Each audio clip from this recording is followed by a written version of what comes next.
नमस्कार दोस्तों, परम एजुकेशन की यूट्यूब चैनल पे आप सभी लोगों का स्वागत करते हैं। आज बात करेंगे जो कि सबसे महत्वपूर्ण क्लास होने वाली है ईवीएस की पैडागोजी। याद रखिएगा, आज पैडागोजी के प्रश्न चलेंगे। आप लोगों को पता है कि पैडागोजी के 15 प्रश्न आते हैं, तो यहाँ पे हमने टॉप 30 प्रश्न को रखा गया है, जिसमें से आज 15 प्रश्न होंगे सॉल्व और कल की क्लास में 15 सॉल्व होंगे। तो याद रखिएगा, आज की जो क्लास है सीटेट टेट के पैडागोजी से संबंधित है। तो चलिए सभी लोग एक बार आ जाइए, जल्दी से आ जाइए सभी लोग, जल्दी से आ जाइए सभी लोग। तो प्रश्नों को सॉल्व किया जा रहा है। और जो भाई बहन हमारे चैनल पर नए हैं और अभी तक हमारे चैनल को सब्सक्राइब नहीं किया, तो सब्सक्राइब करने के साथ साथ बेल आइकन का बटन जरूर दबाएं, ताकि लाइव आने पर आप लोगों के पास एक नोटिफिकेशन पहुंच जाए। शेयर कर दीजिए अपने अपने ग्रुपों में, ताकि अधिक से अधिक लोग हमारे चैनल से जुड़ सकें। जल्दी से शेयर कर दीजिए। आ जाइए सभी लोग एक बार। गुड इवनिंग सभी लोगों को, गुड इवनिंग। आ जाइए सभी लोग, गुड इवनिंग, गुड इवनिंग सभी लोगों को। आ जाइए जल्दी से। चलिए प्रश्नों को सॉल्व करते हैं।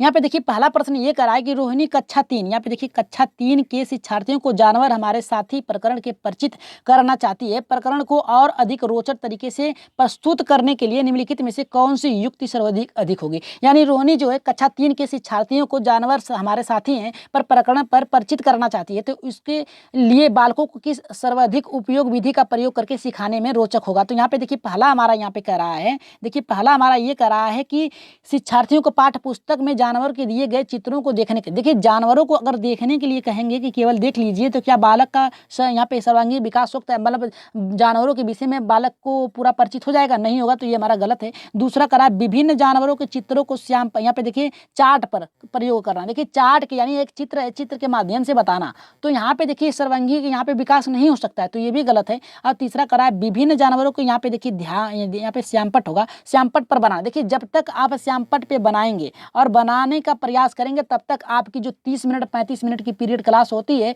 वो क्या होगी, खत्म हो जाएगी। तो खत्म हो जाएगी तो आप ठीक से बच्चों को नहीं प्रदर्शित कर सकते। तो राइट आंसर यहाँ पे जाएगा, चौथे के साथ जाएगा, उन्हें एक लघु फिल्म दिखाना चाहिए जिसके माध्यम से बालक जो है यहाँ पे हाथियों के बारे में सही से जान सकें, उनकी उपयोगिता क्या है, वो कैसे रहते हैं, किन किन प्रकार से वो सोते हैं, क्या करते हैं, इन सभी से परिचित हो सकते हैं। तो राइट आंसर जाएगा यहाँ पे चौथे के साथ जाएगा। आइए सभी लोग जल्दी से आ जाइए। दूसरे प्रश्न में आगे बढ़ते हैं। देखिए दूसरा प्रश्न यहाँ पे है, तो दूसरा प्रश्न देख लेते हैं कितने लोगों का सही होता है। जी दूसरा प्रश्न देखिए ये करा कि ईवीएस की कक्षा में सामाजिक असमानताओं पर अधिक बल देने के लिए निम्नलिखित में से कौन सा अधिक प्रभावी अधिगम होगा। तो देखिए पहला करा कि संबंधित मामला मतलब खुद से संबंधित जो समस्या पर वीडियो फिल्म दिखाना। और यहाँ पे दूसरा करा है संबंधित मामलों यानी समस्याओं पर विशिष्ट भाषण आयोजित करना। और यहाँ पे तीसरा करा है कि संबंधित मामलों पर क्यूज यानी प्रतियोगिता यहाँ पे आधारित करना। और यहाँ पे चौथा करा है कि विद्यार्थियों में समूह परियोजना का भार अपने ऊपर लेने की, यानी जो समूह की परियोजना है उसका सारा भार अपने ऊपर लेने के लिए कहना। तो राइट आंसर यहाँ पे क्या होगा, जल्दी से बताइए कि राइट आंसर होगा हमारा यहाँ पे। जी इसका राइट आंसर जाएगा यहाँ पे चौथे के साथ जाएगा। यहाँ पे देखिए यहाँ पे प्रभावी होगा। यहाँ पे देखिए संबंधित मामलों पर वीडियो दिखाने से क्या उनकी समस्याएं खत्म होंगी? नहीं खत्म होंगी। संबंधित मामलों पर विशिष्ट भाषण, क्या भाषण आयोजित करने से क्या उनकी उपचारात्मक शिक्षण पूरी होगी? नहीं होगी। यहाँ पे संबंधित मामलों पर क्यूज प्रतियोगिता, यानी अगर क्यूज प्रतियोगिता आप स्थापित करेंगे क्लास में तो क्या होगा, द्वंद्व की भावना उत्पन्न होगी। एक क्या होता है गुट वहाँ पे निर्धारित होगी। लेकिन विद्यार्थियों से समूह परियोजना यानी जो समूह में कार्य हो रहा है उनकी समस्या क्या, उनको अपने से निवारण करने के लिए, यानी जो समस्याएं हैं समूह में उन्हें खुद से करने के लिए क्या करें, करने के लिए कहें। तो यानी ऊपर लेने का मतलब ये है कि समस्याओं को मिलकर सॉल्व करें। तो यहाँ पे राइट आंसर जाएगा चौथे के साथ जाएगा। यहाँ पे तीसरा गलत होगा। आगे बढ़ते हैं अपने तीसरे प्रश्न पे, देख लेते हैं तीसरा प्रश्न यहाँ पे क्या कर रहा है। जी तीसरा प्रश्न देख लेते हैं कितना अच्छा है। यदि 1 महीने के लिए बिजली न हो तो हमारा जीवन किस प्रकार प्रभावित होगा। इस प्रश्न को पूछने का उद्देश्य है, कैसा उद्देश्य है, देखिए पहला करा है समुचित तरीके से बिजली का प्रयोग करने के प्रति विद्यार्थियों को संवेदनशील बनाना। दूसरा करा है कि बिजली के स्रोतों के बारे में शिक्षार्थियों का आकलन करना। और तीसरा करा है शिक्षार्थियों के कल्पना परक और चिंतन परक कौशल, यहाँ पे देखिए कौशल होगा, कौशलों का विकास करना। और यहाँ पे चौथा करा है कि शिक्षार्थियों की समान जानकारी का आकलन करना। तो राइट आंसर यहाँ पे तीसरे का हमारा क्या होगा, जल्दी से बताइए कि तीसरे का राइट आंसर होगा। जी तीसरे का राइट आंसर बताइए सभी लोग। तीसरे का राइट आंसर होगा हमारा यहाँ पे तीसरा। याद रखिएगा तीसरा होगा हमारा यहाँ पे। देखिए समुचित तरीके से बिजली का प्रयोग करने के लिए विद्यार्थियों को क्या करना, संवेदनशील, यानी अगर बिजली नहीं है तो आप बिजली पे निर्भर हैं तो क्या करेंगे, तब क्या करेंगे, इसके लिए ये हमारा गलत है, यानी उस पर निर्भर नहीं हो सकते। और बिजली के यहाँ पे स्रोतों के बारे में आकलन करना, यानी किस प्रकार से गई है लाइन, क्यों गई है, इन सभी पे आकलन करना। और यहाँ पे देखिए गलत है, तो यहाँ पे तीसरा करा है विद्यार्थियों के कल्पनापरक चिंतन कौशल का विकास। मतलब अगर बिजली चली जा रही है तो उस समय आप क्या करेंगे, आप वहाँ पे अगर मान लीजिए रात है, रात के समय बिजली चली गई तो उसको दूर करने के लिए आप क्या करेंगे। इस तरह के प्रश्नों को पूछने से क्या होता है, उनमें कल्पना शक्ति का विकास होगा, चिंतन करेंगे, कौशल का विकास होगा, जिससे वो अपनी अंधकारमय जिंदगी को दूर करने का प्रयास करेंगे। तो चौथा यहाँ पे करा शिक्षार्थियों की सामान्य जानकारी का आकलन। देखिए उनकी क्या जानकारी है इसके बारे में उसे आकलन करना, तो ये हमारा गलत है, राइट आंसर तीसरे के साथ जाएगा। आगे बढ़ते हैं, चौथे प्रश्न पे देख लेते हैं। चौथा प्रश्न यहाँ पे क्या करा है, देखिए चौथा प्रश्न ये करा है कि पर्यावरण अध्ययन की कक्षा में बच्चों के अनुभव को महत्व देना चाहिए, क्योंकि अगर पर्यावरण की कक्षा है, ईवीएस की कक्षा है तो उसको महत्व देने के लिए उनके अनुभवों को महत्व देना चाहिए। क्यों, पहला यहाँ पे करा है कि बच्चों को अपनी बात बताने में आनंद आता है, इसलिए। दूसरा, इससे बच्चों का अदाई कौशल यानी अदायगी कौशल परिमार्जित होता है। और यहाँ पे तीसरा करा है कि अभिव्यक्ति के कौशल का विकास होता है। और यहाँ पे देखिए चौथा करा है कि विषय को बच्चों के अनुभव से जोड़कर सीखने की प्रक्रिया को बढ़ावा मिलता है। तो यहाँ पे चौथे का राइट आंसर क्या होगा, देखिए यहाँ पे आनंद की प्राप्ति ईवीएस की क्लास हो, चाहे जो भी सब्जेक्ट हो, आनंद की प्राप्ति के लिए नहीं होता है, ज्ञान की प्राप्ति के लिए होता है। तो ये हमारा पहला तो गलत हो गया। अब दूसरा, बच्चों की अदाई कौशल यानी उनकी जो उनकी उपयोगिता है उसको परामर्जित करना, तो ये तो हमारा गलत है, सीधे सीधे कर रहा है, परामर्जित करने की बात कर रहा है। अभिव्यक्ति के कौशल का विकास यानी जो व्यक्ति है उसके कौशलों का विकास, जबकि यहाँ पे बात किया है ईवीएस की अध्ययन कक्षा में बच्चों के अनुभव को महत्व देने की बात किया है, तो ये तो हमारा गलत है। राइट आंसर चौथे के साथ जाएगा, विषय को बच्चों के अनुभव से जोड़कर सीखने की प्रक्रिया को बढ़ावा देना, यानी बालक किस प्रकार से सीखना चाहते हैं बढ़ावा देना चाहिए। तो राइट आंसर जाएगा चौथे के साथ जाएगा। आइए सभी लोग एक बार शेयर कर दीजिए अपने अपने ग्रुपों में, ताकि और लोग जुड़ जाएं। शेयर कर दीजिए और लाइक कर दीजिए, इतने लोग हैं उतने लोग लाइक कर दीजिए एक बार। चलिए देख लेते हैं यहाँ पे पांचवा प्रश्न क्या करा है, बच्चे को सामाजिकरण का पहला पाठ कहाँ से प्राप्त होता है। तो परिवार से प्राप्त होता है, विद्यालय से प्राप्त होता है, सांस्कृतिक केंद्र से होता है, धार्मिक केंद्र से होता है। तो राइट आंसर यहाँ पे क्या होगा, जल्दी से बताइए कि यहाँ पे राइट आंसर पांचवें का होगा हमारा। देखिए यहाँ पे कहा है कि बच्चे का सामाजिकरण, जो सामाजिकरण पहला पाठ होता है, यानी शुरुआती क्रम पाठ। यहाँ पे पाठ का मतलब ये कि जो बालक शुरू में क्रमिक विकास होता है, अनुकरण करके सीखता है, यहाँ पे सामाजिक में रहना, समाज में ढलने के लिए कहाँ से सीखता है। तो यहाँ पे पहला करा है परिवार, दूसरा विद्यालय, तीसरा सांस्कृतिक के, चौथा करा है कि धार्मिक। अब देखिए हम बात करेंगे अगर परिवार, तो परिवार में बालक का क्या होता है, शुरुआती क्रम सामाजिकरण यहीं से उपयुक्त होता है, तो राइट आंसर पहला जाएगा। लेकिन विद्यालय में बालक को, यहाँ पे देखिए परिवार में रह के बालक कुछ अधिगम भी सीख लेता है, जब तक विद्यालय नहीं जाता है तब तक अधिगम भी कुछ सीख लेता है, अनुकरण के माध्यम से भी सीख लेता है, अर्जन करता है, तो यहाँ पे तो कुछ सीख लेता है, लेकिन उसका प्रयोग विद्यालय में करना सीखता है। याद रखिएगा सामाजिकरण का प्रयोग विद्यालय में करना सीखता है, लेकिन पहला पाठ पूछा है तो राइट आंसर पहले के साथ जाएगा, तो राइट आंसर पहला होगा। आइए आगे बढ़ते हैं छठे प्रश्न पे। अपना स्कोर काउंट करते चलिएगा, सभी लोग काउंट करते चलिएगा, क्योंकि कल वाले जो थे उसमें 2-3 प्रश्न आप लोगों को गलत हुए थे। अब यहाँ पे देखिए यहाँ पे ये कराया है कि छठा करा है, बच्चों में सामाजिक भावना का विकास करने के लिए निम्न में से कौन सा प्रयास सर्वोत्तम है। तो पहला यहाँ पे करा है विद्यालय में विभिन्न त्योहारों का आयोजन करना, दूसरा करा है कि अभिभावकों को विद्यालय में आमंत्रित कर बैठकों का आयोजन करना, तीसरा करा है बच्चों को स्वस्थ स्पर्धा के लिए तैयार करना, चौथा करा है कि विद्यालय में बाल मेला आयोजित करना। तो राइट आंसर यहाँ पे छठे का हमारा क्या होगा, जल्दी से बताइए कि राइट आंसर क्या होगा। अब देखिए यहाँ पे बात क्या है यहाँ पे कि सामाजिक भावना का विकास के लिए निम्नलिखित में से कौन सा सर्वोत्तम प्रयास है। विद्यालय में विभिन्न त्योहारों, देखिए विद्यालय में सभी प्रकार के त्योहारों को आयोजित नहीं कर सकते, बहुत ही 2 से 3, 2 अक्टूबर, 15 अगस्त, 26 जनवरी को ही आप क्या कर सकते हैं, बहुत करते हैं, शिक्षक दिवस, बाल दिवस मना सकते हैं, लेकिन सभी प्रकार के त्योहारों को आयोजित नहीं कर सकते हैं, तो ये हमारा गलत हो गया। अब देखिए दूसरा करा अभिभावकों को विद्यालय में आमंत्रित कर यहाँ पे बैठकों का आयोजन करना, यानी आप उनके परिवारों को बुलाएंगे और उनसे चर्चा करेंगे कि क्या होना चाहिए विद्यालय में, क्या नहीं होना चाहिए, जो कि ये गलत है। जबकि पूछा है सामाजिक भावना का विकास करना, किसमें करना है, बालक में करना है, तो अभिभावक को बुलाने की क्या जरूरत है, हैं? ये तो हमारा गलत हो गया। अब देखिए तीसरा करा है बच्चों को स्वस्थ स्पर्धा के लिए तैयार करना, यानी किसी भी स्थिति में, किसी भी तरीके से, किसी भी परिस्थिति में बालक को इतना तत्पर बना देना है कि क्या करे, वो प्रश्नों को देखकर सॉल्व करे, अपनी समस्याओं को सॉल्व करे, स्पर्धा, स्वस्थ स्पर्धा यानी किसी भी प्रतियोगिता में भाग ले सके। और बाल साहित्य मेला आयोजित करना, देखिए बाल साहित्य मेला केवल आप हफ्ते में एक बार कर सकते हैं, महीने में एक बार कर सकते हैं, लेकिन लगातार नहीं कर सकते हैं, तो राइट आंसर जाएगा यहाँ पे तीसरे के साथ जाएगा। आगे बढ़ते हैं यहाँ पे 7वें प्रश्न पे देख लेते हैं 7वां प्रश्न कितने लोगों का सही होता है। जी 7वां प्रश्न देखते हैं कितने लोगों का सही होता है। 7वां प्रश्न ये करा कि बच्चों के लिए सीखने के अवसर प्रदान करने के लिए आप इनमें से क्या करेंगे। देखिए यहाँ पे सीधे सीधे अवसर की बात किया है, यानी सबसे ज़्यादा अवसर की बात किया है बच्चों के लिए। तो देखिए यहाँ पे पहला करा है बच्चों को समस्या सुलझाने के लिए प्रेरित करना, और यहाँ पे देखिए दूसरा करा है कि उनकी यहाँ पे अवधारणात्मक संरचना को स्पष्ट करने में मदद करने, और यहाँ पे तीसरा करा है कि बच्चे सुझाव और संकेत देने जिसमें वो नया ज्ञान सीख सकें, और यहाँ पे चौथा करा है कि उन्हें सही उत्तर अच्छी तरह से समझा देंगे, प्राथमिक उत्तर को सही तरीके से समझा देंगे। तो 7वें का राइट आंसर हमारा यहाँ पे क्या होगा, जल्दी से बताइए कि 7वें का राइट आंसर होगा। पहला होगा, दूसरा, तीसरा, चौथा। तो राइट आंसर यहाँ पे 7वें का क्या होगा, जल्दी से बताइए। जी 7वें का राइट आंसर क्या होगा, जल्दी से बताइए, कमेंट देख लें आप लोगों को।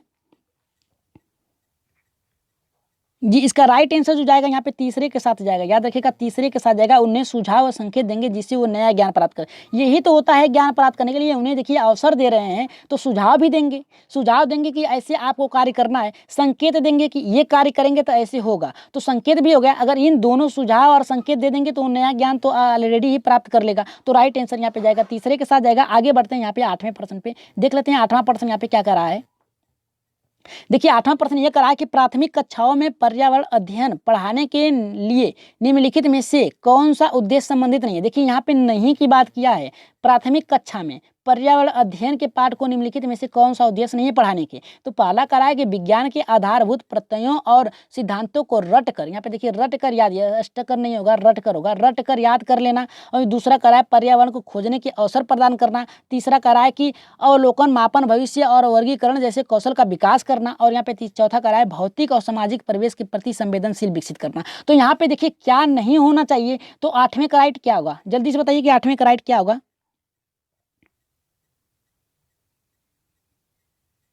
जी राइट आंसर क्या जाएगा, देखिए यहाँ पे नहीं बात किया है तो इसका राइट आंसर जाएगा पहले के साथ जाएगा। यहाँ पे देखिए क्या किया है, रट कर बात कर रहा है, रटने की बात किया है जो कि गलत है, नकारात्मक शब्द है। अवसर प्रदान करेंगे तो बालक अधिक सीखेगा। विकास यहाँ पे वर्गीकरण, यानी किस प्रकार से प्रश्नों को रखना है, किस प्रकार से छांटना है, किस प्रकार से उन्हें एक क्रम में रखना है, संयोजित करना है तो भी होगा। अवलोकन करेगा तभी देखकर बालक क्या करेगा, उसे अच्छे से जान के। भौतिक सामाजिक परिवेश की संवेदनशील विकसित विकास करना, यानी किस प्रकार से आपको कार्य करना है। तो इस आधार पर ये तीनों तो सही हो गए, तो राइट आंसर जाएगा पहले के साथ जाएगा जो कि नहीं होगा। तो आगे बढ़ते हैं 9वें प्रश्न पे, देख लेते हैं क्या करा है 9वां प्रश्न हमारा यहाँ पे। जी 9वां प्रश्न ये करा है प्राथमिक स्तर पर पर्यावरण अध्ययन की पाठ्य पुस्तक में निम्नलिखित में से कौन सी विशेषता नहीं होनी चाहिए। तो पहला यहाँ पे करा है कि यह शिक्षार्थियों की वैविध्यपूर्ण पृष्ठभूमि की जरूरतों को पूरा करती है। दूसरा करा है कि यह वास्तविक कहानियों और घटनाओं को शामिल करती है। और तीसरा करा है ये परिभाषाओं और अमूर्त अवधारणाओं की व्याख्या करने पर ध्यान केंद्रित करती है। चौथा करा है कि यह प्रकृति और समाज सांस्कृतिक परिवेश को एकीकृत तरीके से प्रस्तुत करती है। तो 9वें का राइट आंसर क्या होगा, जल्दी से बताइए कि 9वें का राइट आंसर क्या होगा। देखिए यहाँ पे पूछा क्या है कि प्राथमिक स्तर पे, याद रखिएगा 1 2 3 4 5 ये प्राथमिक स्तर होता है। इस पे बात किया है कि पर्यावरण अध्ययन की पाठ्य पुस्तक में निम्नलिखित में से कौन सी विशेषता नहीं होनी चाहिए, कौन सी। तो राइट आंसर क्या होगा, देखिए राइट आंसर जाएगा हमारे यहाँ पे तीसरे के साथ जाएगा जो कि नहीं होगा। क्या, क्योंकि यहाँ पे यह परिभाषाओं अमूर्त अवधारणाओं की व्याख्या करने के लिए ध्यान केंद्रित। देखिए बालक जो होता है शुरुआती क्रम में अमूर्त चिंतन नहीं कर सकता है, परिभाषाओं को व्याख्या नहीं कर सकता है। तो यहाँ पे देखिए राइट आंसर हमारे यहाँ पे तीसरे के साथ जाएगा। आइए 10वें प्रश्न पे आगे बढ़ते हैं। जी 10वें प्रश्न पे देख लेते हैं। लाइक कर दीजिए सभी लोग, लाइक कर दीजिए। जी कमेंट आप लोगों को बहुत फास्ट आ रहे हैं, सभी लोगों के उत्तर सही आ रहे हैं। जी चलिए 10वें प्रश्न को देख लेते हैं। 10वां प्रश्न क्या कर रहा है यहाँ पे, पर्यावरण अध्ययन के शिक्षा शास्त्र के संदर्भ में सिवाय, यानी सिवाय का मतलब किसके लिए के निम्नलिखित वही सभी वांछिक अध्याय। पहला करा है कि आलोचनात्मक चिंतन और समस्या समाधान के लिए क्षमता संवर्धन करने। दूसरा करा है कि बच्चे की अस्मिता यानी व्यक्तित्व का पोषण करना। और यहाँ पे करा है तीसरा कि वास्तविक अवलोकन के स्थान पर पाठ्य पुस्तकीय ज्ञान की श्रेष्ठता को स्वीकार करने। और यहाँ पे देखिए करा है कि पाठ्य पुस्तक और संदर्भी की बहुलता को बढ़ावा देना। तो 10वें का राइट आंसर क्या होगा हमारा, क्या होगा जल्दी से बताइए। वांछिक, वांछिक है, सिवाय यानी किसके सिवाय, सभी सही हैं। तो राइट आंसर क्या होगा हमारा, देखिए राइट आंसर जाएगा तीसरे के साथ जाएगा, ये भी होना चाहिए। आलोचना चिंतन समस्या समाधान की क्षमता संवर्धन करने। और यहाँ पे कह रहा है कि बच्चे की अस्मिता व्यक्तित्व पोषण। यहाँ पे कह रहा है वास्तविक अवलोकन के स्थान पर पाठ्य पुस्तकीय ज्ञान श्रेष्ठ को स्वीकार करना। नहीं, वास्तविक जीवन के साथ पढ़ाना ही सर्वश्रेष्ठ विधि होता है। तो राइट आंसर जाएगा यहाँ पे तीसरे के साथ जाएगा। आगे बढ़ते हैं 11वें प्रश्न पे, देख लेते हैं 11 का प्रश्न यहाँ पे क्या कर रहा है। देखिए 11 का प्रश्न बहुत ही अच्छा है, देखते हैं कितने लोग सही करते हैं 11 के। ये तो आप लोग देखिए कि प्रश्न सॉल्व कर देंगे, क्योंकि आप लोगों के सामने ही है कि पर्यावरण शिक्षण में समस्या समाधान विधि का गुण है लक्ष्य केंद्रित विधि, सृजनात्मक विधि, चयनात्मक विधि या फिर उपयुक्त सभी। तो राइट आंसर क्या होगा, जल्दी से बताइए कि 11 का राइट आंसर होगा। जी राइट आंसर क्या होगा, यहाँ पे देखिए पर्यावरण जो शिक्षण समस्या होती है बालक से संबंधित होती है, यानी बालक को आप किस प्रकार से समस्या समाधान के लिए क्या करते हैं, यहाँ पे जिज्ञासा उत्पन्न करते हैं कि किस प्रकार से आपको सोल्व करना है। तो अगर लक्ष्य विधि आपकी एकदम सटीक है तो बालक उसे क्या करेगा, एकदम सटीकता से समाधान कर लेगा। सृजनात्मक विधि यानी खोज विधि के द्वारा भी आप बच्चे को क्या कर सकते हैं, अच्छे से विकास करते हैं गुणों का। चयनात्मक यानी किस विषय का चयन करना है, किस पाठ का चयन करना है, कौन सा कठिन सब्जेक्ट उठाना है, कौन सा सामान्य उठाना है, इन सभी पे अगर ये सही है, बालक के चिंतन पे प्रभावित करता है, तो राइट आंसर जाएगा यहाँ पे सभी के साथ जाएगा। आगे बढ़ते हैं 12वें प्रश्न पे, देख लेते हैं 12 का प्रश्न यहाँ पे क्या कर रहा है। जी 12 का प्रश्न देख लेते हैं। सभी लोगों के कमेंट एकदम आ रहे हैं अच्छे से, एक बार सभी लोग फास्ट कमेंट करिए, देखते हैं इसका आंसर सबसे पहले किसका आता है। जी इसका देख लेते हैं। प्राथमिक स्तर के ईवीएस की पाठ्यचर्या को शुद्ध विज्ञान और सामाजिक विज्ञान की संकल्पना को सम्मिलित करने के विकसित किया गया है। ऐसा करने का मुख्य उद्देश्य क्या है। पहला करा है कि शिक्षार्थी को पर्यावरण को संपूर्ण ढंग से देखने योग्य बनाना, और यहाँ पे दूसरा करा है कि पढ़ाई के विषयों की संख्या को कम करना, और यहाँ पे तीसरा करा है विद्यार्थी के बस्ते का बोझ कम करना, और चौथा करा है कि विषय अध्यापकों की आवश्यकता को कम करना। तो 12 का राइट आंसर क्या होगा हमारा। जी मुख्य उद्देश्य क्या होना चाहिए। जी राइट आंसर क्या होगा हमारा, इसका राइट आंसर जाएगा पहले के साथ जाएगा। हमारा राइट आंसर होगा पहला, शिक्षार्थी को पर्यावरण के संपूर्ण ढंग, देखिए जहां पर भी संपूर्ण दे दिया जाए, संपूर्ण जहां पर भी ऑप्शन में दे दिया जाए तो वहां पे आपका ये भी आ जाएगा, ये दूसरा भी आ जाएगा, बस्ते के बोझ भी आ जाएगा, और यहाँ पे आवश्यकता, क्योंकि संपूर्ण में सभी को समाहित किया जाता है। तो राइट आंसर यहाँ पे जाएगा पहला आ जाएगा। आगे बढ़ते हैं अपने 13वें प्रश्न पे, देख लेते हैं 13 का प्रश्न यहाँ पे क्या कर रहा है।